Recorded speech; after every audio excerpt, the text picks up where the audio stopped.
Como saben, el Jurado Nacional de Elecciones es un organismo autónomo, tiene carácter constitucional y es el encargado de garantizar la legitimidad de los procesos electorales, la legalidad y el fortalecimiento de las organizaciones políticas y el respeto y cumplimiento de la voluntad popular expresada en el acto electoral.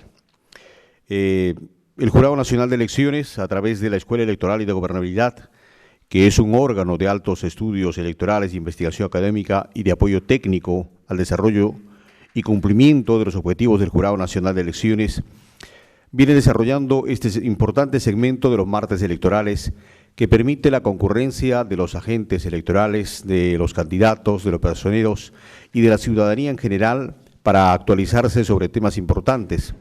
En este caso, el Jurado Nacional de Elecciones ha emprendido un proceso bastante importante, como es el proceso de reforma de la legislación electoral de carácter integral, que permitirá unificar y sistematizar en un mismo cuerpo normativo las normas existentes en nuestro país. Entonces, hoy tendremos la ocasión de contar con la presencia de la doctora Jessica Clavijo Chipoco, jefa de la Oficina de Cooperación y Relaciones Internacionales de nuestra institución, en este importante segmento de los martes electorales. Previa a la intervención de la ponente, queremos decirles que es abogada con estudios de especialización en gestión pública, docencia universitaria y en materia electoral y de gobernabilidad. También tiene especialización en sistema de gestión y calidad y auditor interno capacitada para sistemas de gestión de calidad. Capacitación a cargo de instituciones académicas y de investigaciones nacionales e internacionales, con más de 5 años de experiencia laboral en el sector público, especialmente en materia electoral, prestando asesoría jurídica en labores de participación ciudadana y fiscalización electoral. Actualmente se desempeña como directora de la Oficina de Cooperación y Relaciones Internacionales del Jurado Nacional de Elecciones. Entonces, damas y caballeros, sin más preámbulos, vamos a dar paso ya a la doctora Jessica Clavijo Chipoco. Le brindamos un fuerte aplauso.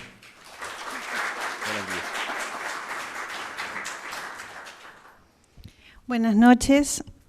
Gracias por su asistencia el día de hoy. Como siempre, para mí es un gusto poder compartir las secuencias de los martes electorales. La Escuela Electoral y de Gobernabilidad se esfuerza en poder brindar temas relevantes, de actualidad y sobre todo pertinentes para que la ciudadanía pueda tener la información que creo que en este momento resulta imprescindible de cara a las elecciones regionales y municipales 2018.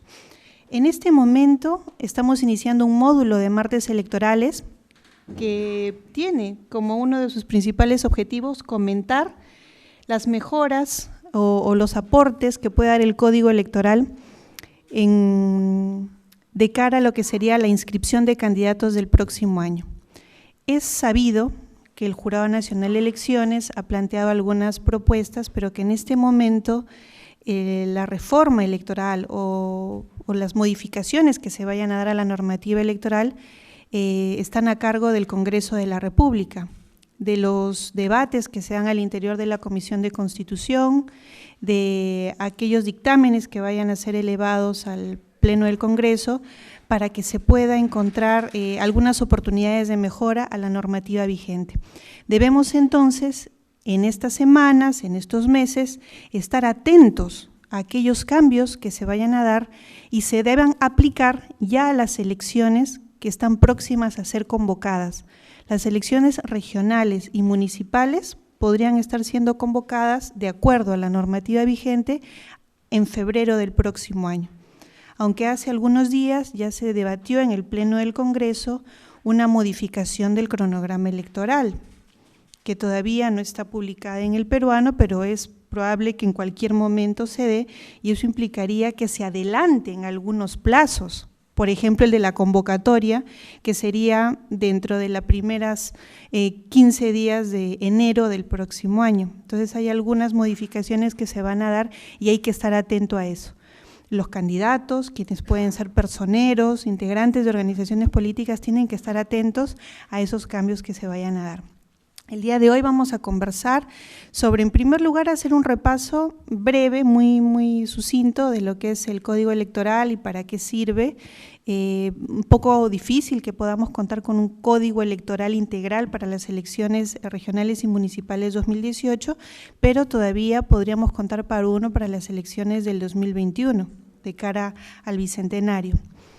Vamos a conversar sobre las propuestas específicas que dio el Jurado Nacional de Elecciones sobre los impedimentos para ser candidato y los requisitos para ser un candidato. Voy a hacer un breve repaso de lo que es entonces el procedimiento de inscripción, dándoles algunas o mencionándoles algunas instituciones importantes de la inscripción de candidatos, las características de estas etapas.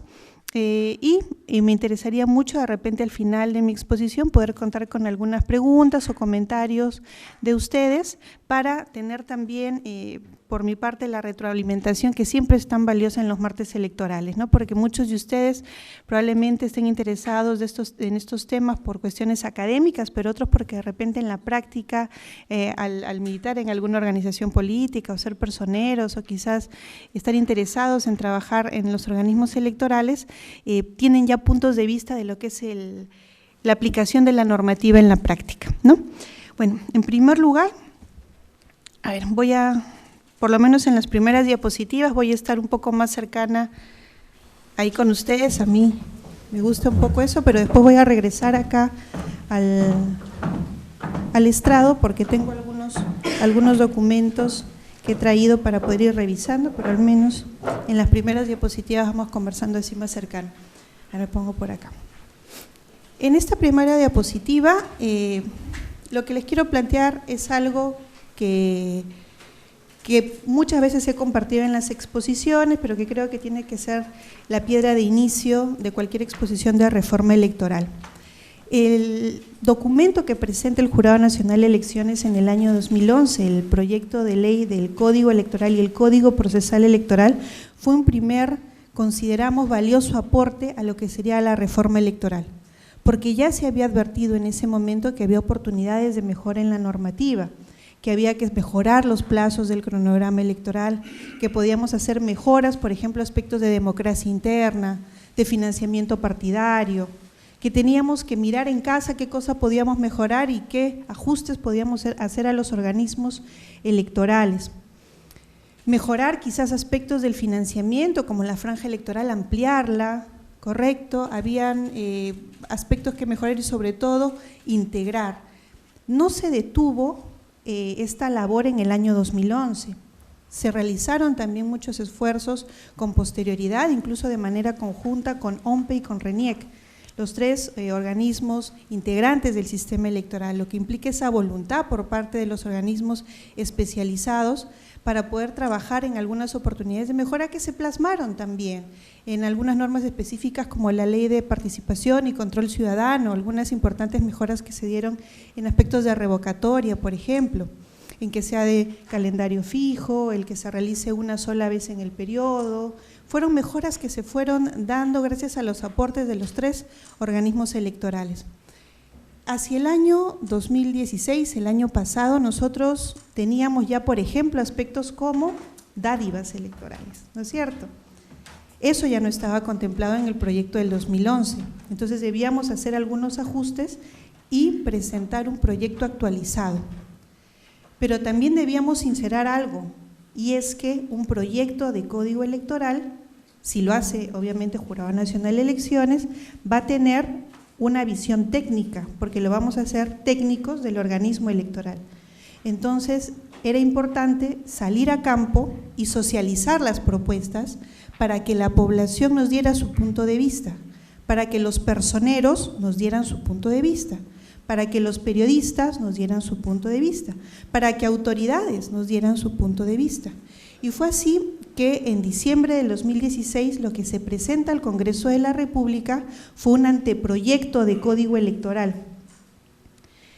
Ese anteproyecto se socializó a nivel nacional, además de hacer claro el trabajo a través de las redes sociales, se cuelga en el portal institucional, se apertura un correo para recibir aportes, también se fue a provincias, se fue a Cajamarca, se fue a Tacna, se fue a Iquitos, se fue al Cusco, se fue a Arequipa, para justamente hacer exposiciones con los mismos miembros del Pleno del Jurado Nacional de Elecciones, yendo a campo para que ellos expliquen ese anteproyecto de código que se había aprobado y ellos de primera mano también recibir las opiniones, ya que lo que se había planificado era recibir aportes y plasmarlos ya en el proyecto de ley que después se presentó en abril del 2017. Unos meses después de ese trabajo de campo es que se presenta el proyecto. Ya los magistrados, habiendo recogido la información, sesionan nuevamente y empiezan a hacerse ajustes. Por ejemplo, se hicieron mejoras. En el caso de financiamiento partidario, inicialmente se había previsto que a partir de una UIT, correcto, se bancarice. Pero ¿qué se recibía de la opinión de la población? Que todo aporte debía ser bancarizado. Entonces, por ejemplo, eso se modifica. Es diferente en el anteproyecto que en el proyecto de ley que se presenta finalmente. Tratábamos nosotros de innovar con el tema de la participación política de la mujer y decir, bueno, entonces ya habíamos propuesto alternancia, hombre-mujer, hombre-mujer o mujer-hombre, mujer-hombre en las listas. Vayamos un paso más, que sea paridad, 50-50. Cuando se va a campo la gente efectivamente dice, sí, que haya paridad y que haya alternancia, pero un momentito, nos dicen las organizaciones de Flora Tristán, Manuela Ramos y Calandria, pero no se olviden del acoso político. Porque claro, nosotros estamos considerando que vamos a dar un paso adelante en lo que es cómo se integra la lista, ¿correcto? Pero ¿y qué pasa con aquella candidata que efectivamente va a estar en la lista, pero sufre acoso político durante la campaña? Estamos dando la solución en la lista, pero ¿y qué sucede con aquellas candidatas que sufren acoso político durante la campaña? Se está desmotivando a la participación de la mujer, ya no en la lista, sino desde antes. Claro que el acoso político tiene una connotación mucho mayor, porque se puede dar tanto cuando una mujer es candidata, cuando es electa o cuando es autoridad, pero en el ámbito del Jurado Nacional de Elecciones en ese momento podíamos trabajar en el ámbito de la campaña electoral. Entonces, por ejemplo, eso se incluyó en el proyecto de código electoral. Entonces sí era necesario salir a campo y recibir aportes. Y ese proyecto tenía sí una connotación integral normativa. Ciudadanos, candidatos, organizaciones políticas, personeros, cronograma electoral, el proceso electoral, votación electrónica, vacancias, suspensiones, elección de autoridades de centros poblados, Consejo Nacional de la Magistratura, jueces de paz. Se trataba de hacer un trabajo integral. Las ventajas de esta reforma electoral es en primer lugar la unificación y consolidación de la normativa dispersa, porque nosotros tenemos más de una decena de normas electorales y estoy estoy dando una cifra pequeña, porque quizás si alguno de ustedes que ha sido personero sabe que cuando están haciendo su labor, ¿a qué acuden? A la Ley Orgánica de Elecciones, a la Ley de Organizaciones Políticas, si es una elección regional o municipal, a la Ley de Elecciones Regionales, a la Ley de Elecciones Municipales, sacan el reglamento de inscripción de candidatos, revisan cómo era el tema de democracia interna, tienen que revisar alguna directiva que generó la OMPE, correcto. Entonces, además de las leyes, tenemos los reglamentos y las directivas en materia electoral. Entonces, ¿qué necesitaba un ciudadano, un personero? Tener toda la documentación, toda la legislación, todas las reglas unificadas, consolidadas, sistematizadas en una legislación que no permita contradicciones, ¿correcto? Los requisitos, por ejemplo, en cuanto a domicilio y residencia, en el caso de una autoridad municipal regional, son similares. Tenemos el domicilio múltiple, la residencia efectiva, para uno 2 años, para el otro 3 años. En suspensiones, vacancias, ¿tenemos los mismos requisitos? No tenemos exactamente por ahí algunos requisitos similares. En el caso de licencias y renuncias, 30 días, 60 días, 90 días, 120 días, para unos casos renuncia, para otros licencia, ¿no es cierto? Teníamos que sistematizar la normativa para que además sea acorde al objetivo que se persigue finalmente. Un documento integral y además esto implicaba que haya un aporte a nuestro derecho electoral. Y bueno, fue así que se elabora el proyecto de Código Electoral que se ha presentado, que se va a debatir, que estamos siendo nosotros testigos de los debates que se dan en el Congreso de la República y debemos ser optimistas y auspiciosos de que justamente encontremos normativa que nos ayude a mejorar los procesos electorales. El día de hoy, ¿qué nos corresponde analizar, conversar, compartir ideas? Es sobre la inscripción de candidatos. Y ya para entrar al tema, vayamos analizando un poquito los candidatos. ¿Quiénes nos dan la oferta electoral? La oferta electoral nos la brindan las organizaciones políticas. Las organizaciones políticas son quienes determinan quiénes son sus candidatos. Ustedes saben y han escuchado muchas veces cómo se eligen a los candidatos en una organización política, ¿no es cierto? A través del ejercicio de la democracia interna.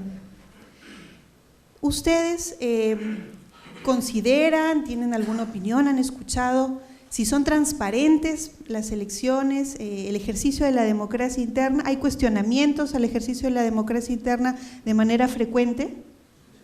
Sí, ¿no es cierto? Muchas veces incluso como electores, en vez de estar escuchando las propuestas, ¿no?, saber quiénes son los candidatos, nos pasamos gran parte de las semanas escuchando algunos cuestionamientos al ejercicio de la democracia interna.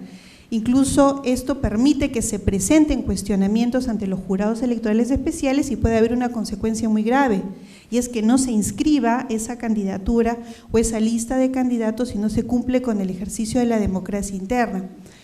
¿Cómo es actualmente? Actualmente esos candidatos, al elegirse por democracia interna, no tienen una participación obligatoria de los organismos electorales. Y acá les traigo un cuadro particular que nos dice: año 2005-2006, OMPE atendió de 36 partidos políticos vigentes que podían presentar candidaturas, solo atendió 10.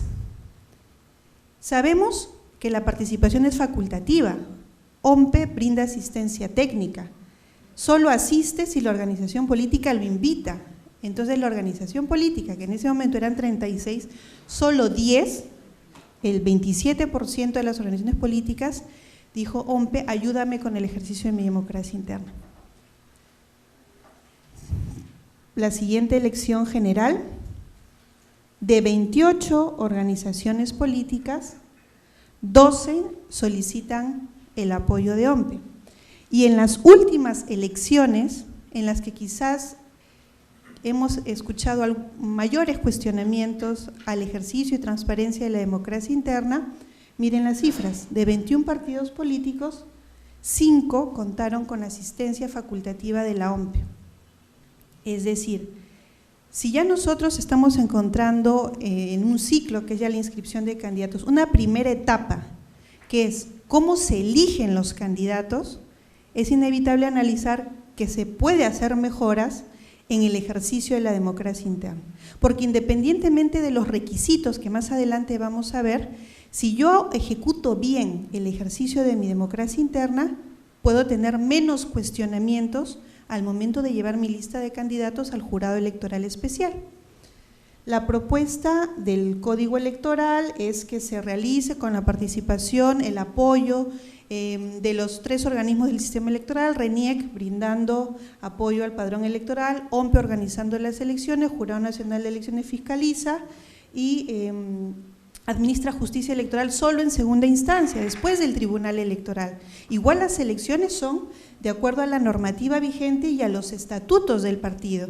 Y quien determina en primera instancia es el organismo electoral interno, el Tribunal Electoral. Y solo en segunda instancia ingresaría el Jurado Nacional de Elecciones a tomar conocimiento de alguna discrepancia. pero siempre serían ellos autónomos y contarían con el apoyo de los 3 organismos electorales. Y la propuesta también está orientada a que mantengamos el 80-20. ¿Qué es ese 80-20? Que 80% de esos candidatos sean elegidos y solo el 20% sean designados. Actualmente se eligen 75% y se designa el 25%. La propuesta está orientada a la línea de seguir incrementando eso. Yo les comento que cuando íbamos a provincias, a campo, nos decían, está bien lo que ustedes plantean, regresemos al 80-20, pero no faltaban voces que decían el 100% tiene que ser elegido, que no haya 80-20, sino nos decían que el 100% provenga de la voluntad de las bases.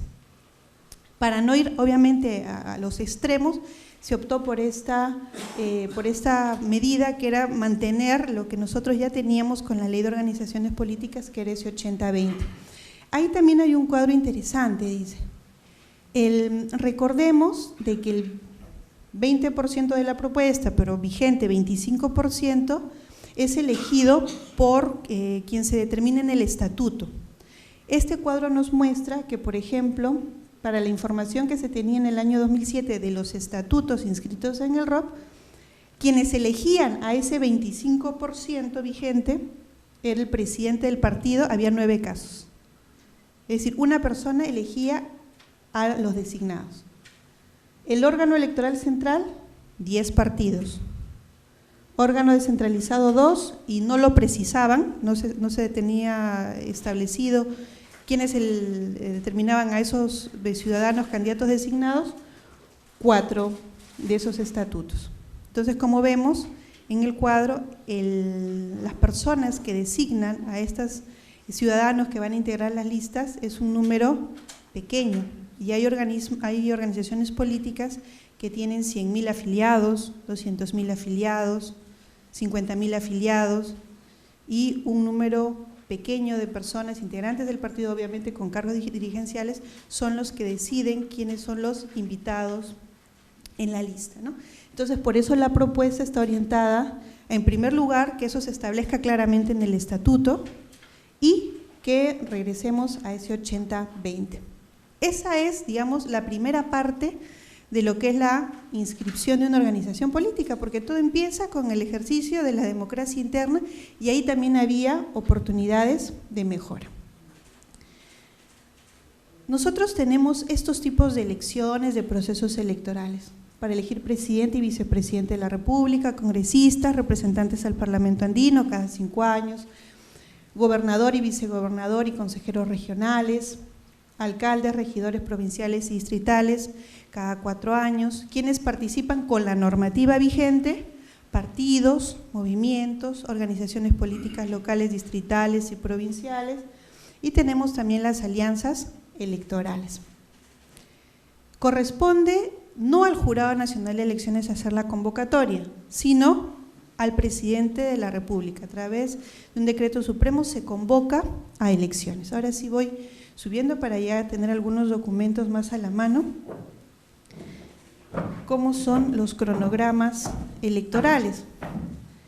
Por ejemplo, ahí en el cuadrito ustedes van a encontrar que las elecciones generales se convocan entre 150 y 120 días antes de acuerdo a la normativa vigente. Ojo, que puede haber ahí una variación, podemos irnos a 270 días, hay esa posibilidad de modificación. Pero miren esta particularidad, en elecciones generales, con la normativa vigente, el ejercicio de democracia interna quedaba fuera del cronograma electoral, porque la democracia interna se lleva a cabo 180 días antes de las elecciones. Entonces, peculiarmente ahora en elecciones generales nosotros tenemos en el cronograma electoral una convocatoria que se da después de que ya inicie una etapa tan importante como es el de democracia interna. Para el caso de elecciones regionales, municipales, sí la convocatoria se da 240 días antes, como sería el caso de las elecciones regionales y municipales del próximo año. Este es el cronograma electoral vigente. Este es el cronograma electoral vigente, en el cual Por ejemplo, si ustedes, bueno, acá las letras son muy pequeñitas y no les voy a pedir que tengan pues una vista de rayos X, no voy a ser tan exagerada. A ver, el señor que está al fondo, ¿qué dice acá, por favor? Pero les comento así a grandes rasgos como para que vean los hitos. Nosotros tenemos un periodo, por ejemplo, de democracia interna que coincide actualmente con la determinación o el periodo que tienen para determinar las organizaciones políticas si van o no en alianza. Entonces imagínense esa contradicción en la cual el mismo periodo en el que están haciendo su elección interna, las organizaciones políticas están decidiendo si van o no en alianza, cuando quizás lo natural, lo lógico sería que primero se determine si van o no en alianza y después realicen el ejercicio de democracia interna. Sino ¿qué sucede? Algunas organizaciones políticas llevan adelante su democracia interna, después la dirigencia decide aliarse con otra organización política. ¿Cómo queda el ejercicio de democracia interna? Empiezan después a construir, ¿no?, esa nueva lista de las organizaciones políticas, que a veces van 2 o van 3, y empieza el descontento en los simpatizantes y la gran cantidad por ahí de cuestionamientos que se presentan después en el jurado electoral especial. Entonces lo importante que sería que primero, por ejemplo, primero vaya determinación de alianzas y después realizamos la democracia interna. Así que estemos atentos a los cambios, si es que se llegaran a dar, de este cronograma electoral.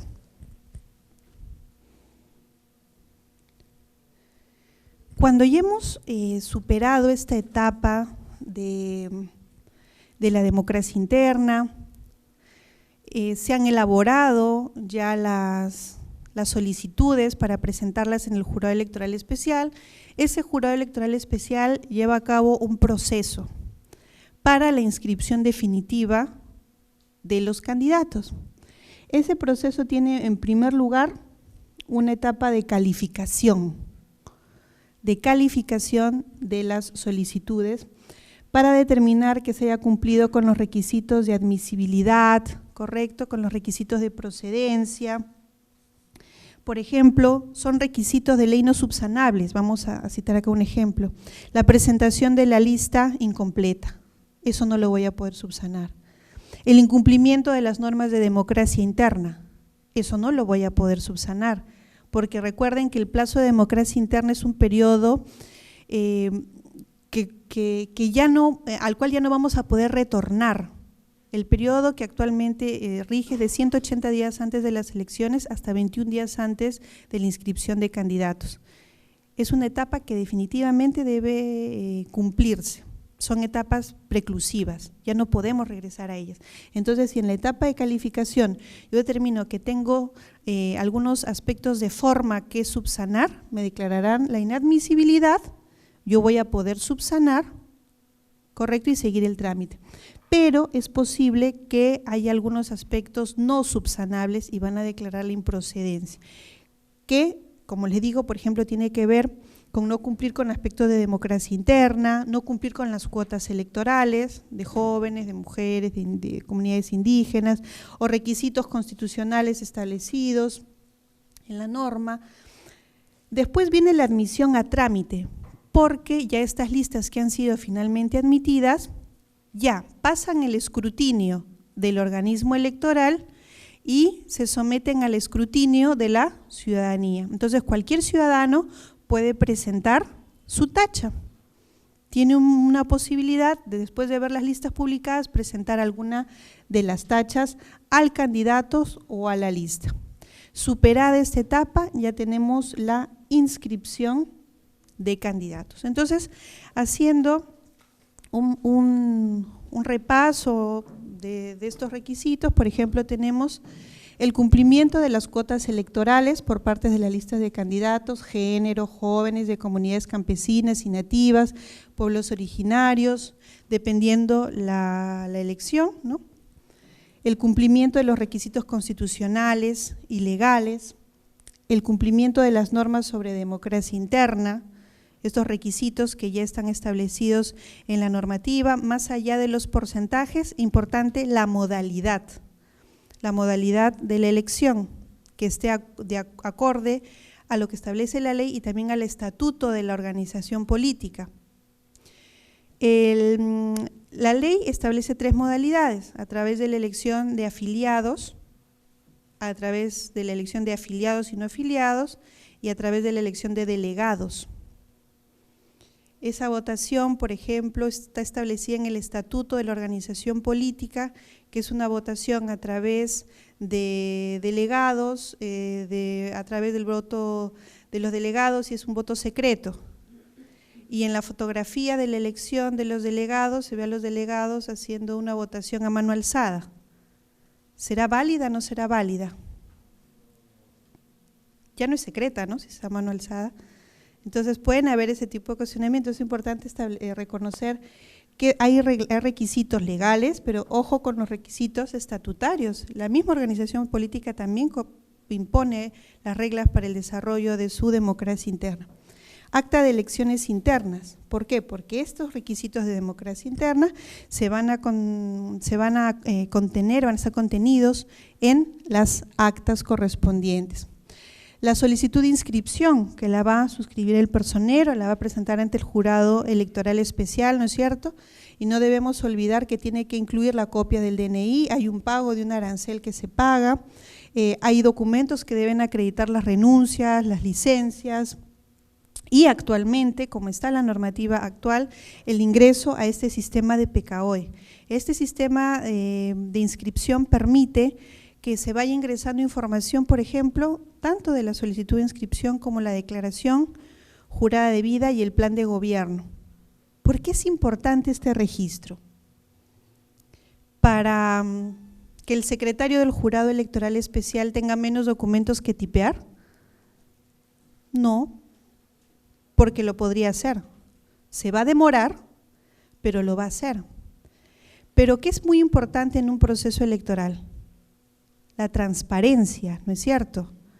¿Qué ganamos con el tiempo que nos ahorramos con este ingreso? Ganamos en tiempo porque nosotros, después del día que cierra la inscripción, nosotros al día siguiente ya tenemos en nuestro país información de todas las candidaturas que se han presentado, que se han ingresado a los jurados electorales especiales. Inmediatamente ya la ciudadanía conoce qué candidatos han sido presentados. Inmediatamente se va a iniciar el cruce de información con el Registro Nacional de Condenas para ver qué candidatos pueden tener sentencias, ¿correcto? Porque sabemos que se debe suspender la ciudadanía. Eso nos ayuda a fiscalizar la hoja de vida también. Nos ayuda a saber si hay candidatos que se han presentado, se han inscrito 2 o 3 veces, porque un candidato solo puede inscribirse una vez. Entonces, ¿qué nos permite este sistema PKOE? Es la rapidez, la inmediatez para iniciar el proceso de inscripción y que la ciudadanía conozca de manera prácticamente inmediata cada una de las etapas. Todos esos expedientes se publican en el portal institucional. Ese personero ni siquiera tendría que ir inmediatamente al jurado electoral especial para ver su notificación. Ya toda la documentación la tiene, además en el sistema, y eso le permite también ejercer mejor su función en representación de la organización política. Los medios de comunicación tienen esa información a la mano, entonces eso permite generar mayor transparencia en el proceso electoral. En cuanto a los requisitos para postular,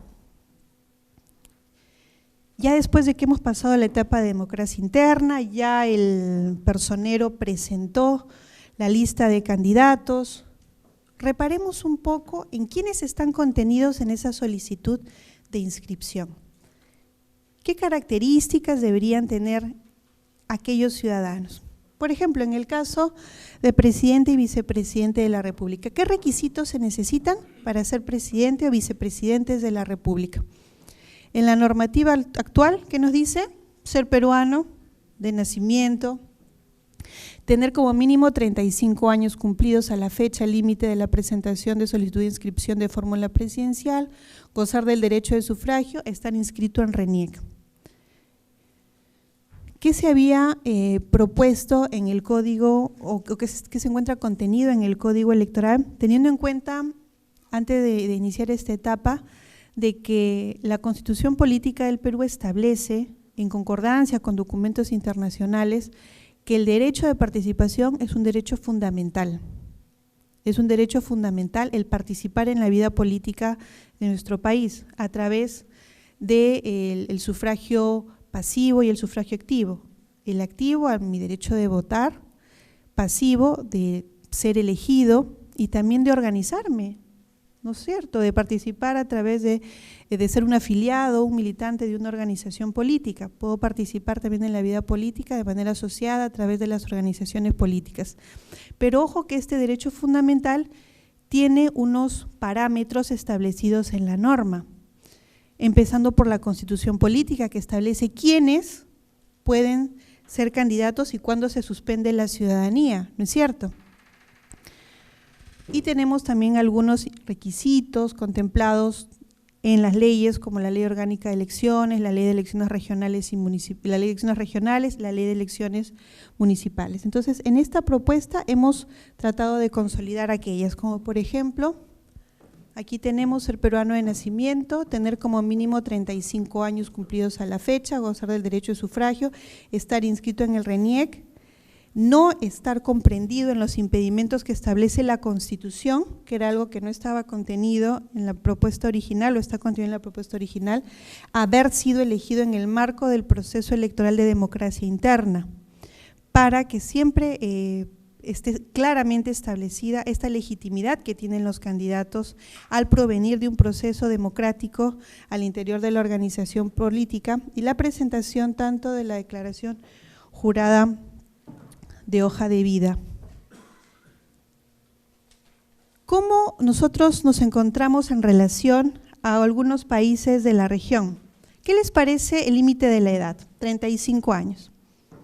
Es un plazo, es un tiempo, una edad que miren, coincide, por ejemplo, en el caso de Chile, tener 35 años o más, en el caso de México, tener 35 años o más, cumplidos a la fecha de la postulación. En el caso de Ecuador, también 35 años o más. En el caso de México, miren, reparemos que ellos dicen ser mexicano de nacimiento, con pleno goce de sus derechos, hijo de padre o madre mexicanos y haber residido en el país al menos durante 20 años. ¿Ven? Entonces, cada país, con eso le he querido traer para hacer algunas comparaciones. Cada país establece requisitos de acuerdo a su idiosincrasia, a su historia, a sus requerimientos culturales, históricos, sociales, políticos. Ellos, por ejemplo, miren, colocan no solo edad y gozar de derechos, sino establecen ser peruano de nacimiento y de padre o madre mexicanos, y le exigen un requisito de haber vivido en el país por lo menos durante 20 años. Haber residido en el país durante todo el año anterior al día de la elección, pero su ausencia hasta por 30 días no interrumpe la residencia. Claro, no le dicen que los 20 años haya estado sin la posibilidad de viajar a ningún sitio, ¿no? Entonces establecen algunas atingencias. No estar activo en el servicio del ejército, que nosotros no lo hemos contemplado en la normativa, pero sabemos que los militares en ejercicio tienen efectivo su derecho del sufragio, porque pueden votar, pero no pueden ser elegidos, ¿no?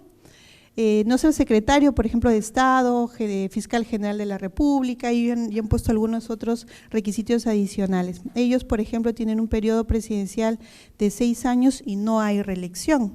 En el caso de Ecuador, por ejemplo, ellos solo establecen ser ecuatoriano por nacimiento, tener goce de derechos políticos, tener por lo menos 35 años de edad, y ellos, por ejemplo, sí permiten la reelección. En el caso ecuatoriano sí se permite la reelección. Y en el caso de Chile tenemos 35 años o más, estar habilitado para votar y tener la nacionalidad chilena. Mucho más concreto. Nosotros lo que hemos considerado creo que son los requisitos también generales en cuanto a edad, a nacionalidad, al derecho de sufragio, estar inscrito en el RENIEC y algunos requisitos formales que han sido, digamos, considerados en nuestra historia normativa. En el caso de congresistas y parlamentarios andinos, nosotros tenemos también el ser peruano de nacimiento, ser mayor de 25 años, gozar del derecho de sufragio, estar inscrito en RENIEC. ¿Podríamos hacerle algunas incorporaciones? algunas mejoras. Sí se podría, a ver cuáles hemos considerado por acá.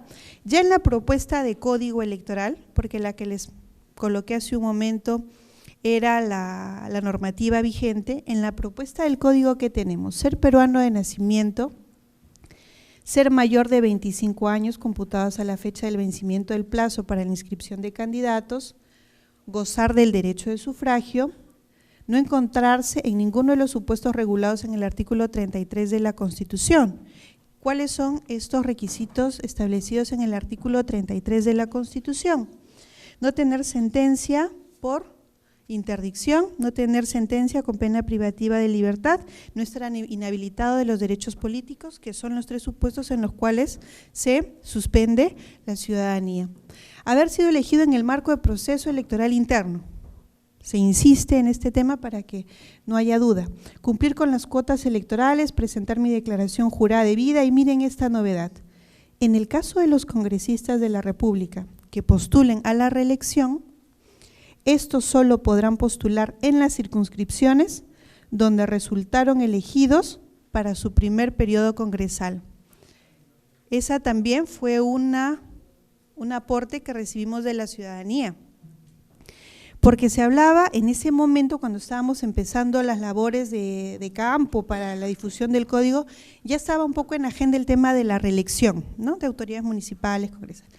Entonces se tocaba el tema de qué sucede con los congresistas. Entonces tenemos algunas iniciativas de que haya una renovación parcial del Congreso, por ejemplo, que es una alternativa, pero surgió esta posibilidad de la reelección y por ahí surgió la idea que fue debatida e incorporada en el proyecto, en el cual podemos plantear una reelección, pero en la medida que me renueve la confianza a aquella población que yo representé por 5 años como congresista. Porque nosotros sabemos que algunas personas pueden postular al Congreso de la República, en una primera oportunidad vamos a suponer por Ica, pero el siguiente periodo puedo postular por Lima o por, no sé, por Arequipa, correcto. Entonces, aquí la propuesta, ¿qué nos dice? Hay reelección para que nos pueda representar nuevamente, pero el que me renueva la confianza es esa población a la que yo representé por 5 años y que me dio su confianza, ¿correcto? Ellos podrían ser reelectos. ¿Cuál es el porcentaje? Acá también traje unos datos que de repente les pueden interesar. Número de congresistas con experiencia en cargos de elección popular por organización política. Por ejemplo, 33 de Fuerza Popular tienen experiencia, Peruanos por el Cambio 7, Frente Amplio 7, Alianza por el Progreso 7, tienen experiencia. Pero ¿cómo vamos con el tema de la reelección? El número de congresistas que ha ejercido el cargo anteriormente respecto al Congreso actual son 35. Solo ha habido 35 congresistas que han sido reelectos. Una vez, 19 de ellos. 2 veces, 9. 3 veces, 3. 4 veces, 4. Entonces, hay un porcentaje de congresistas que sí son reelectos, digamos 35 congresistas que han sido reelectos, no es más de la mitad de los congresistas, pero ¿qué les parece esta alternativa? Sería opción seguramente de debatirla y de analizarla. ¿Qué sucede ahora con los cargos de gobernador y vicegobernador regional? ¿Qué propuestas hay en el planteamiento del Jurado Nacional de Elecciones? Dice, tener nacionalidad peruana en las circunscripciones de frontera, ser peruano de nacimiento, ser mayor de 18 años computados a la fecha del vencimiento del plazo para la inscripción de candidaturas. En el caso de candidato a gobernador y vicegobernador, la edad requerida es 25 años. Eso actualmente sí está vigente, el que haya esta tingencia en cuanto a la edad para los integrantes de la fórmula. No encontrarse en ninguno de los supuestos regulados en el artículo 33 de la Constitución, que ya los hemos repasado, ¿no es cierto? Interdicción, pena privativa de libertad y no tener suspendidos los derechos políticos. Estar inscrito en el RENIEC, haber sido elegido en el marco de democracia interna, cumplir con las cuotas, presentar la declaración jurada de vida. En el caso de los cargos municipales, ojo que aquí tenemos casi los mismos requisitos, Pero miren acá este requisito de la edad, 25 años para ser alcalde. Ese no está considerado actualmente, pero para el cargo de autoridad regional sí se le exige al titular tener un mínimo de edad, 25 años. Entonces eso se ha estandarizado y también para las autoridades municipales se exigiría que al menos el candidato a alcalde también tenga ese mínimo de 25 años. Gozar del derecho de sufragio. En el caso del domicilio, se exige la residencia por 2 años, no menor a 2 años, pero ya no se aplica el domicilio múltiple, ya no se le permitiría el domicilio múltiple, que actualmente sí se permite, ¿no? Domicilio en La Molina, tengo mis propiedades en Surco y trabajo en… Mi domicilio fiscal es en el Callao, ¿no es cierto? Entonces tenemos esas situaciones. Con esta propuesta no se aplicaría el domicilio múltiple. Residencia efectiva, 2 años. Y para el caso de las autoridades regionales también se estandarizaría a 2 años. Actualmente tenemos 3 años. ¿Cuál sería la lógica de esa diferencia? 2 años, 3 años para uno, si son autoridades locales. A eso me refería cuando hablaba de sistematizar la normativa e identificar algunas contradicciones, algunas incongruencias, algunos aspectos que mejorar de manera ordenada. Entonces tenemos una ley de elecciones regionales por un lado, una ley de elecciones municipales por el otro. Cuando hacemos el cruce, el match, podemos encontrar esos detalles. ¿Y por qué la edad para unos sí y para otros no? ¿Por qué en cuanto a los años? ¿Por qué unos 2, por qué otros 3? ¿Por qué a uno le exijo residencia efectiva y al otro permito domicilio múltiple? ¿No es cierto? Entonces encontremos un espacio en el cual podamos generar una normativa homogénea, claro, siempre acorde a la realidad. Y la presentación de documentos necesarios para su inscripción.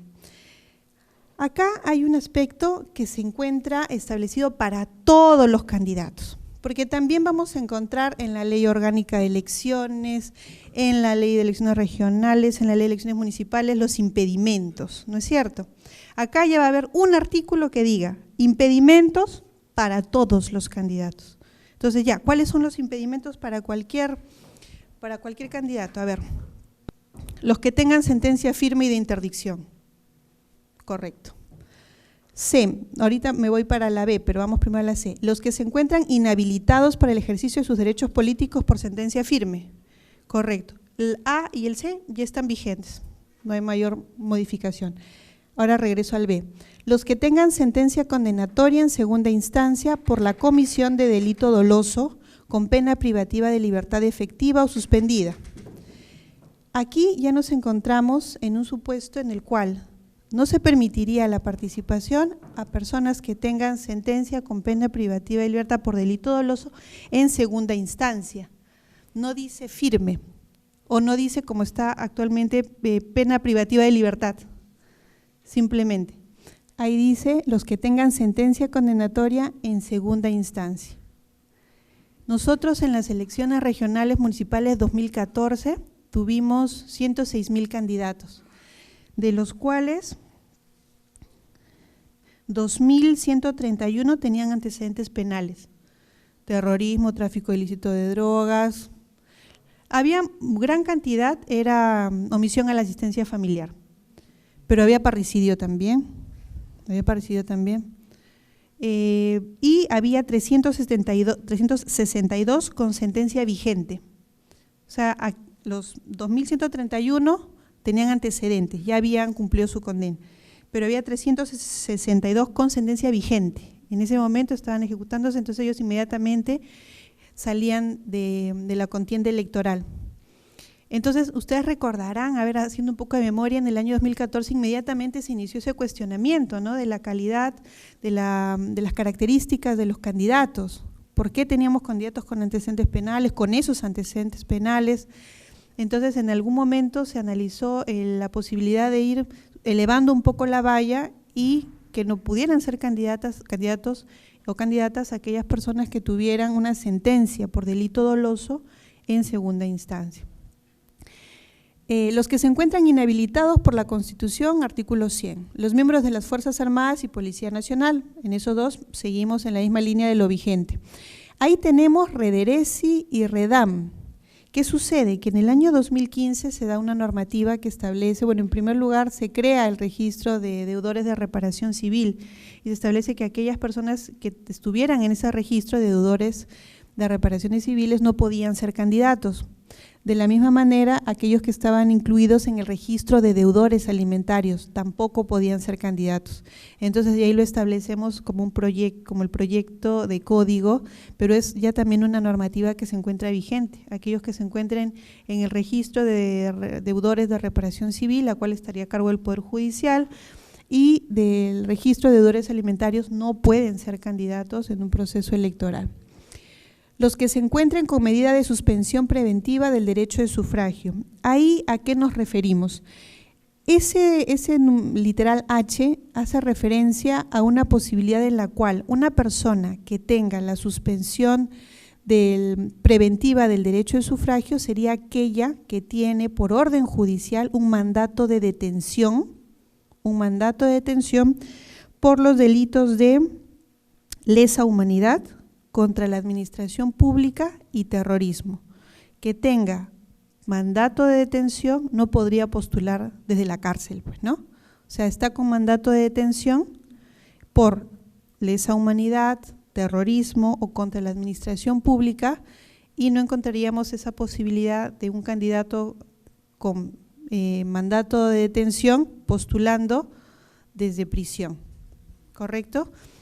Pueden encontrar algunas referencias, algunos casos en su memoria, pero un poco el objetivo, la posibilidad era ir elevando un poquito la valla para los candidatos, ¿correcto? En el caso de los candidatos a presidencia y vicepresidencia de la República, no pueden postular el cónyuge y los parientes consanguíneos, eso también se encuentra vigente, es parte de lo que está en la normativa electoral. Y en el caso de autoridades revocadas, estos no pueden postular a ningún cargo en la entidad en la que han sido revocados en la elección regional o municipal, ya que nosotros sabemos que la revocatoria en las elecciones municipales, regionales, con la 26.300, la normativa actual, no le permite a esa autoridad postular a la siguiente elección. Entonces, eso ya también está considerado en la normativa. No podrían postular a aquellos que han sido revocados de su municipio, de su gobierno regional. Entonces, de esa manera, encontramos ya la normativa de alguna forma sistematizada, ya los requisitos van a estar establecidos. Pero la Constitución dice esto, pero la ley orgánica decía en un artículo tal cosa y la ley de elecciones regionales tal otra, y el código establecía todos los requisitos. Y en cuanto a impedimentos, ahí tenemos los impedimentos para postular. ¿Y qué pasa con los afiliados? Esa también es otro escenario, ¿no es cierto? Porque a veces tenemos afiliados a organizaciones políticas que después se animan a ya no postular por esa organización en la que están afiliados y quieren postular por la otra, a ver cómo nos va por ahí. A ver, la normativa actual, ¿qué nos dice? No pueden inscribirse como candidatos en otros partidos políticos, movimientos, organizaciones políticas locales, los afiliados a un partido político inscrito, a menos que hubiesen renunciado con un año de anticipación al cierre de las inscripciones del proceso. ¿Cuándo ya ha sido? Porque ya ese plazo venció. ¿Cuándo ha sido esa fecha? ¿Alguien lo recuerda? Por ahí Pati, yo creo que sí se acuerda. Pati, ¿cuándo fue? Ya, el 9 de julio. El 9 de julio ya con esta normativa vigente, entonces ya venció el plazo. No se ha convocado a elecciones. Menos pues hay alianzas. Ahorita estamos en la duda, ¿cómo vamos con las organizaciones políticas locales? No sabemos. El caso ahí es que actualmente la normativa no se ha convocado a elecciones, no tenemos democracia interna, no tenemos alianza, un año antes del cierre de inscripciones, que ahora también parece que se podría mover, debieron haber renunciado a esa organización política por la que tienen previsto postular o no postular el próximo año. Hay posiciones también que establecen que podrías renunciar hasta 3 años antes, ¿no? Creo que tenías que estar afiliado a la organización política por lo menos 3 años. Entonces tendrías que haber 3 o 2, ¿no? Tendrías que haber, si estabas participando uno, haber renunciado, afiliado a la organización política por la que deseas participar y estar ahí afiliado y militando de manera efectiva. Son posiciones, seguramente se podría dar el debate. Hay que analizar la pertinencia, nuestra realidad, etcétera. Si se quiere fortalecer a los partidos políticos, bienvenida va a estar obviamente el debate y la oportunidad de mejora. Podría ser de repente esa la alternativa. El Congreso de la República en el debate lo va a determinar. Pero ¿qué propone el Código Electoral? Afiliados a un partido político que desea postular por otro, ¿qué sucede? Renuncia con una anticipación no menor de 5 meses a la fecha de la realización de elecciones internas. En el calendario que se establecía bajo esta lógica, la fecha de democracia interna era única para las organizaciones políticas. Eso lo menciono ¿por qué? Porque acá se dice 5 meses antes de la fecha de las elecciones de democracia interna. Entonces alguien diría, pero ¿y cuándo es la fecha de elecciones de democracia interna? Si es actualmente en un rango, ¿no? De 180 días antes de la elección, 21 días de las elecciones, ¿cómo podríamos saber cuándo va a ser la fecha de la elección de tal o cual organización política? Para empezar ahí a sacar la cuenta de los 5 meses antes. No tendría sentido. Esta propuesta tiene sentido cuando tenemos una fecha de democracia interna única para todas las organizaciones políticas y es una fecha de calendario ya fijo establecido. En este supuesto estaba en el mes de junio, si no me equivoco, en el caso de elecciones regionales y municipales, que son en octubre, la fecha era en junio. La fecha de elección era un domingo de junio que se llevaba a cabo las elecciones de democracia interna a nivel nacional. Entonces de ahí se sacaba la cuenta 5 meses antes y era ahí cuando se debía haber renunciado a la organización política. Es una propuesta, es una alternativa, pero como verán, no es muy similar, porque en algunos casos anteriores hemos encontrado ciertas similitudes, ¿no es cierto? En algunos casos cercanía, en algunos casos similitudes. Acá es una propuesta bastante diferente en cuanto a la cercanía de la fecha de la elección. Por otro lado, más allá, ahora pasando de los requisitos, porque miren, en este ciclo nosotros encontramos una primera etapa en la cual hay una democracia interna, porque los candidatos provienen efectivamente de las organizaciones políticas. Hemos encontrado la participación del jurado electoral especial, la participación de la ciudadanía a través de las tachas, cómo es que se califica, cómo es que se resuelve alguna tacha. Para eso están los impedimentos y se va a identificar si ha habido alguna vulneración, alguna prohibición que no se haya tomado en cuenta. Superada esta etapa, hay otro momento también en el cual un candidato podría salir de la contienda electoral, no solo por no cumplir democracia interna o porque en la calificación no ha superado los requisitos o a través de una tacha es excluido. También tenemos la declaración jurada de vida.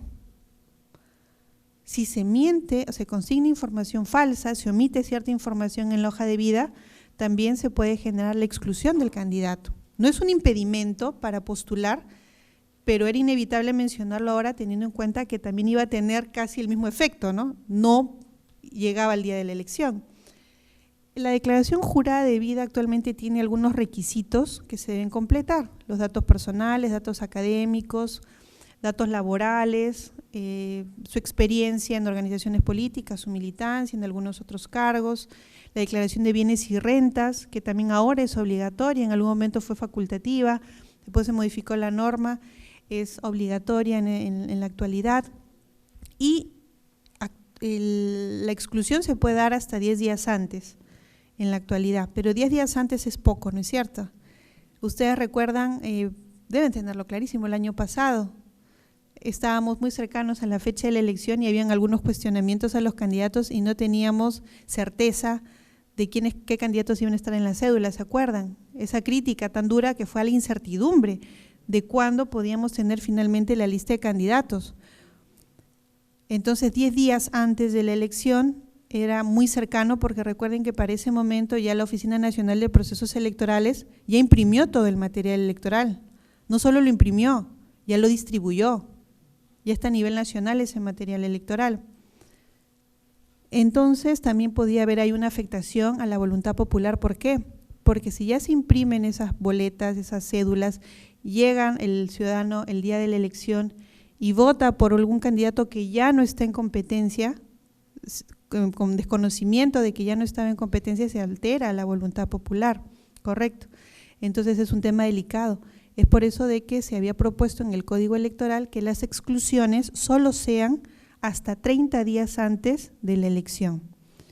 Ese plazo para que los últimos 30 días cercanos a la elección ya todo el material electoral esté impreso, con las listas saneadas en la medida que ya no habrían exclusiones posibles y el material electoral se distribuye. Claro, si hay alguna omisión o alguna falsedad en la hoja de vida, igual ese caso pasa al Ministerio Público, porque igual se va a poder determinar la infracción, el delito, y habrá la sanción en la vía judicial, pero ya en la vía electoral ya no se podía dar una exclusión.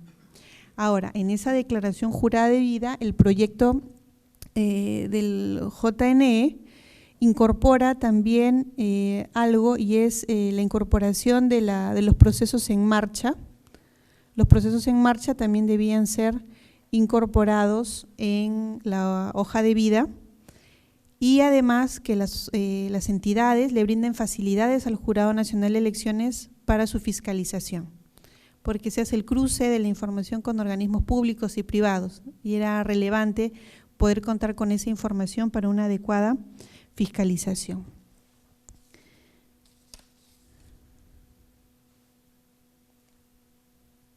Y por otro lado, y ya para ir finalizando, cuando estaba iniciando un poco la conversación con ustedes, les mencioné el tema de las licencias. Acá, por acá lo tengo, ya decía yo, ¿dónde está mi cuadrito?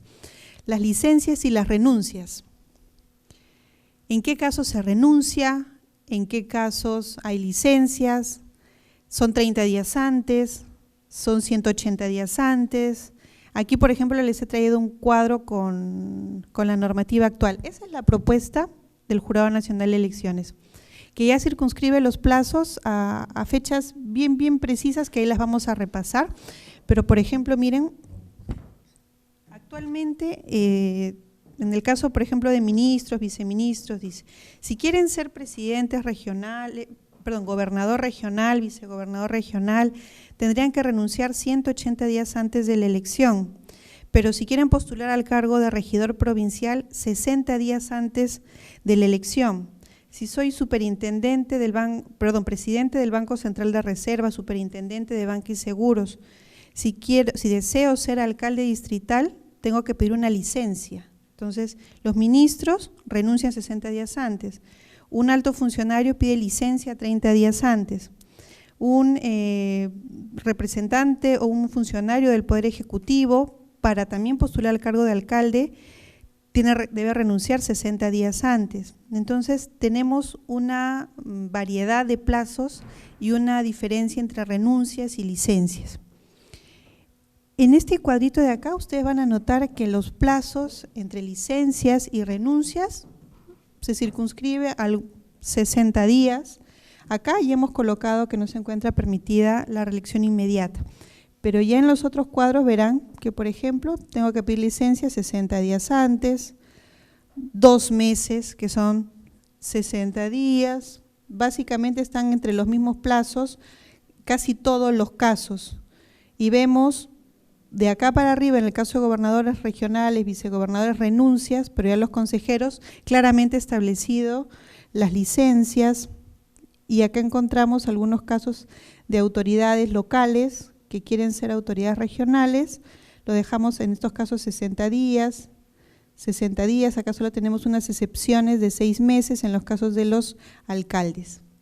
Pero ya tenemos esta propuesta estandarizada con algunos plazos que nos haría mucho más fácil poder sacar las cuentas. Acá también tenemos alcaldes provinciales, distritales, para cargos también municipales. Nos manejamos todavía en 60 días que fueron muy similares a los iniciales. Entonces ya tenemos mayor claridad en relación a qué tipo de medida deberíamos tomar si estamos ejerciendo un cargo y deseamos postular a otro. Y bueno, hasta ahí hemos conversado un poquito de lo que nosotros tenemos actualmente como propuestas de nuestro código electoral. Nos quedan algunos meses para que finalice el año y cualquier modificación se podría dar en lo que queda de octubre, noviembre y diciembre. En la propuesta del código se había sugerido que sea un año antes de la elección, es decir, solo hasta octubre del año anterior, sin perjuicio de que se convoque en enero o en febrero. ¿Y por qué? Porque cualquier modificación que se realice, además obviamente de ser obligatoria a partir del día siguiente de su publicación, debe ser informada, debe ser capacitada. ¿Y qué plazo tendríamos para poder informar a los personeros, a los candidatos, a la población de esas modificaciones? Inmediatamente es que tendríamos que iniciar esa campaña informativa que ahora, por eso cuando empecé el martes electoral del día de hoy, les comenté que era justamente pertinente el tocar estos temas porque vamos empapándonos un poquito de cuáles podrían ser los cambios y estamos atentos a cualquier modificación que se dé en los próximos meses.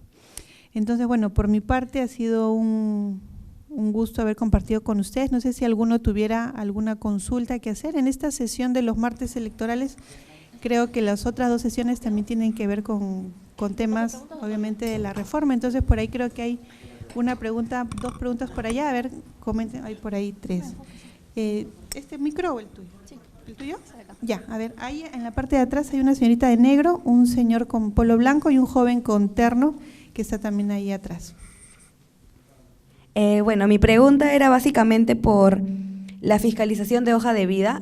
Particularmente revisé el año pasado la fiscalización que se dio de parte del jurado a las hojas de vida y hubo algo que me llamó la atención. Cuando fiscalizan las hojas de vida de los candidatos, contrastan todos los datos que se presentan, pero habían algunos datos que me parecían irrelevantes de fiscalizar, como por ejemplo, en qué colegio primario estudiaron los candidatos. Habían algunos candidatos que eran mayores y que hubo una variación en la educación, por ejemplo, creo que antes no había primer grado, sino había transición y ese tipo de cosas, y hubo candidatos que tuvieron problemas con ese tipo de información, que no se acordaban o no tenían los certificados de educación inicial, y que tuvieron ese tipo de problemas, y quería saber si es que en caso, por ejemplo, un candidato perdió su certificado de inicial o su certificado de algún curso que declaró pero que no lo tiene, si podría ser excluido bajo esa premisa o si hay una regulación específica para qué información sí sería, no sé, prudente sancionar y qué información no, porque no es lo mismo no declarar 4 casas a no declarar estudios en inicial que probablemente no te acuerdes. Y la otra pregunta era respecto a la elección de delegados. Quería saber, por ejemplo, hay partidos como el más importante del país, que es Fuerza Popular, que cuenta con un poco más de 7,000 afiliados.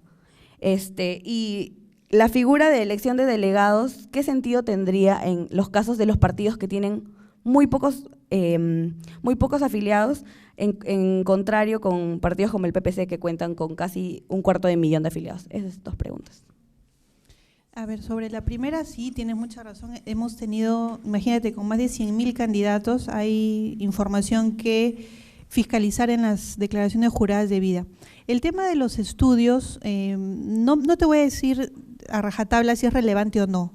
Lo relevante en este caso tiene que ver con que es una declaración jurada del candidato, es decir, la información que está contenida en ese documento tiene la condición de veraz, debe ser veraz. Cuando yo voy a hacer un trámite a SUNARP, a SUNAT y presento una declaración jurada, toda la información que está contenida en esa declaración debe ser veraz. Si no, yo cometo una infracción, puedo cometer hasta un delito. En el caso de la declaración jurada de vida, podemos hacer un juicio de valor. Si obviamente los estudios primarios, si renunció o no a una organización política, o los bienes y rentas o los antecedentes penales son más o menos importantes. Pero como regla general, toda la información debe ser veraz. ¿Qué sí se debe tener en cuenta? En el reglamento de inscripción de candidatos hay un artículo que establece la posibilidad de que el jurado electoral especial haga una anotación marginal. Tú vas a notar cuando ingresas a las declaraciones juradas de vida que en la parte de abajo se va dando el registro de todas las incorporaciones que se hayan hecho producto de la fiscalización. Y por ejemplo, si un candidato efectivamente se equivocó en cuanto a algunos meses, el nombre exacto a veces del colegio. El colegio, yo recuerdo pues, que mi colegio era Niño Jesús, pero no, mi colegio era Centro Educativo 445 Santísimo Niño de Jesús. Eso no es una mentira, es una imprecisión. Entonces, ¿qué sucede? Que haces esa anotación marginal en la parte de abajo de la declaración jurada de vida. No tengo mis certificados, acudimos al colegio. No, pero ese colegio ya no existe. ¿Dónde está esa información? En la UGEL. Entonces, ¿nosotros qué hacemos? Sabemos que ya no vamos a encontrar ese colegio porque ya no existe, esas actas se han remitido a la UGEL y se solicita la información a la UGEL. Y si se ve, se nota, y eso lo evalúa cada jurado electoral especial, que ha habido alguna imprecisión en la declaración, porque es muy diferente decir, me equivoqué en el nombre Santísimo Niño de Jesús, a no hice la primaria o no hice la secundaria, que eso es otra cosa. Ahí hay una anotación marginal. Entonces, sí, efectivamente, hay estos parámetros que están contenidos en el mismo reglamento y se establece que ese jurado electoral especial lo realiza. En cuanto a la elección de delegados, sí, tu análisis es totalmente válido en la medida que tenemos partidos políticos que tienen incluso menos afiliados que un movimiento regional. Partimos por ahí. Hay partidos políticos que tienen menos afiliados que un movimiento regional. Y hay partidos políticos que tienen 7.000, 8.000, 9.000 afiliados y hay partidos políticos que tienen 200.000 o un poquito más de afiliados. Entonces, claro, tu lógica es, y los delegados, esos 18, esos 20, esos 21 ciudadanos delegados que acuden y eligen a la lista de candidatos de todo el partido político a nivel nacional, ¿son realmente representativos? De repente a eso iba quizás tu pregunta. Mira, la respuesta es sencilla y está contenida en la propuesta que tiene el Jurado Nacional de Elecciones en el Código. No hay elección de delegados en todos los partidos políticos, y si hacemos un conteo de todos los afiliados que hay en todos los partidos políticos, hablamos de más de 1 millón de ciudadanos, ellos tendrían que elegir a sus candidatos. Entonces habría una democracia interna directa de un militante, un voto. ¿El partido político podría organizar elecciones de 200.000 afiliados? Podría, pero es difícil. Imagínense la logística y también los recursos que se necesitan para esa elección. Entonces, ¿cuál es la propuesta? Nosotros hacemos una especie de financiamiento público indirecto porque financiamos esas elecciones y llevamos a cabo la elección de todos, del partido que tiene 8.000, 9.000, el partido que tiene 200.000 a nivel nacional el mismo día. Entonces, es una forma de apoyo a la organización política y estaría respondida ahí tu pregunta con el tema de los delegados.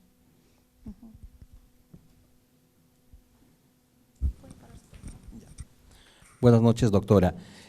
Me gustaría que me precise la residencia efectiva, porque yo acabo de regresar de la región Ancash y me he dado la sorpresa que hay algunos alcaldes que son alcaldes del gobierno local del distrito donde ellos viven, sin embargo, ya están postulando, incluso haciendo su campaña política para postular a provincial. Entonces, yo no sé si a eso llama efectiva o tiene que vivir en el mismo lugar de la provincia que se considera como distrito. Ya, antes que nada, en la normativa actual, la residencia efectiva no se exige para el cargo municipal. Lo que se establece es esa exigencia para el cargo regional. Eso está en la Ley de Elecciones Regionales, que le exige 3 años de residencia efectiva. En el caso municipal, lo que le exige es el domicilio, que claro, es la residencia habitual en la cual yo me encuentro, mi residencia habitual, ese es mi domicilio. Eso es lo que se exige para la elección municipal. Lo que se comentó en la exposición era la propuesta del Jurado Nacional de Elecciones, en la cual ya lo que nos explica para el caso municipal es que debería tener un domicilio de 2 años, como es actualmente, y ya no se permitiría el domicilio múltiple, ¿no? El domicilio múltiple que actualmente sí está permitido en la normativa vigente, ¿no? El señor de terno que está por ahí.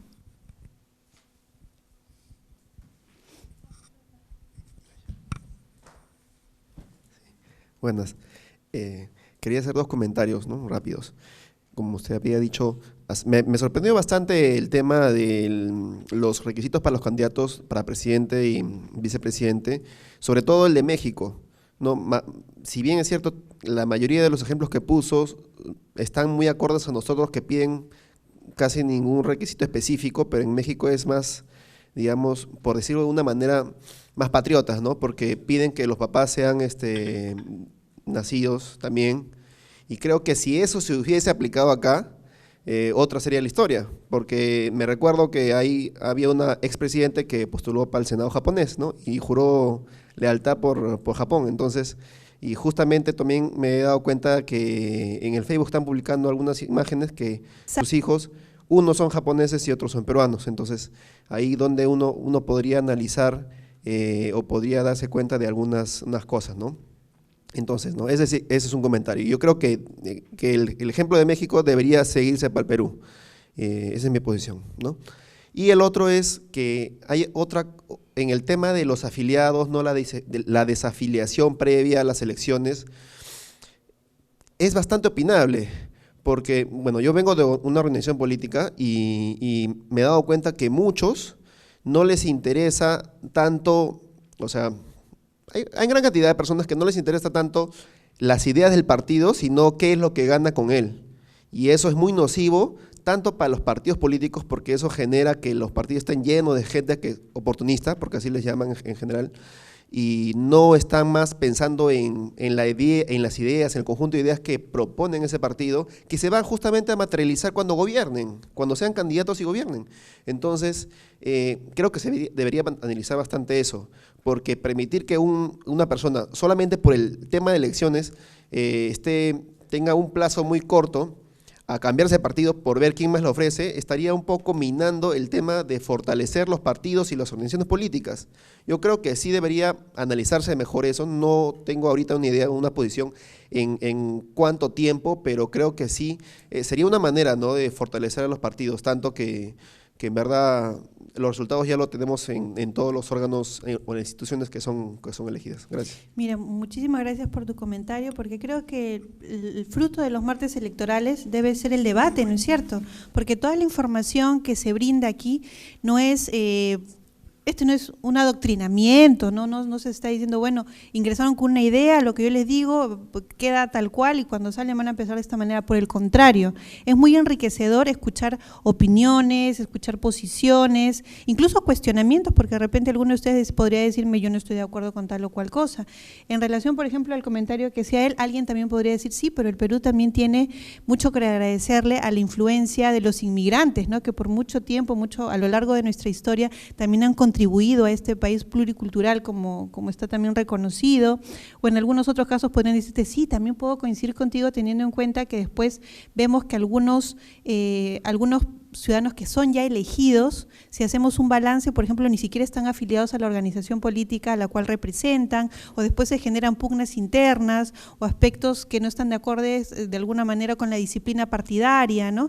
Claro, es posible seguramente hacer esos análisis y poder llegar a conclusiones y encontrar justamente lo importante de este tipo de eventos, y es que quedaría claro de que debe hacerse una reforma electoral, porque nosotros tenemos muchos puntos. Ahora solamente estamos hablando de inscripción de candidatos, no hemos hablado del cronograma, de financiamiento partidario, de propaganda electoral. Por decirles una cosita, la propaganda electoral en postes, que es la más común, no está en la ley, no está prohibida en la ley. O sea, la ley orgánica de elecciones no te prohíbe que tú coloques propaganda en poste. Entonces, es evidente que hay que hacer una reforma electoral, y es por eso que ustedes dirán, ay, ¿por qué el jurado desde el año 2011 está todo con la reforma y la reforma? Porque, señores, efectivamente, cuando uno ya va a agarrar la ley y empieza a ejecutarla, empieza a darse cuenta que hay aspectos que podrían mejorar. Y el próximo año es una elección totalmente distinta a la del año pasado. Nosotros el año pasado tuvimos una elección importante nacional, pero con muchos menos candidatos, 2.500 candidatos, 3.000 candidatos. El próximo año nos enfrentamos a una elección de más de 100.000 candidatos.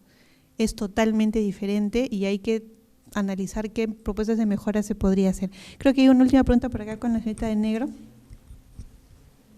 Muy buenas tardes. Tengo dos consultas. La primera en relación a la propuesta de reformas electorales que se ha presentado a través de un proyecto de ley al Parlamento. Sé que en el primer periodo legislativo no ha sido aprobado, ¿no es cierto? Y sé que fue absorbida como insumo dentro de la propuesta que formuló el subgrupo de trabajo de las reformas electorales en la Comisión de Constitución y Reglamento. Lo que quería saber, ¿cuáles son las expectativas que se tienen para este periodo legislativo en la Comisión actual de Constitución y Reglamento?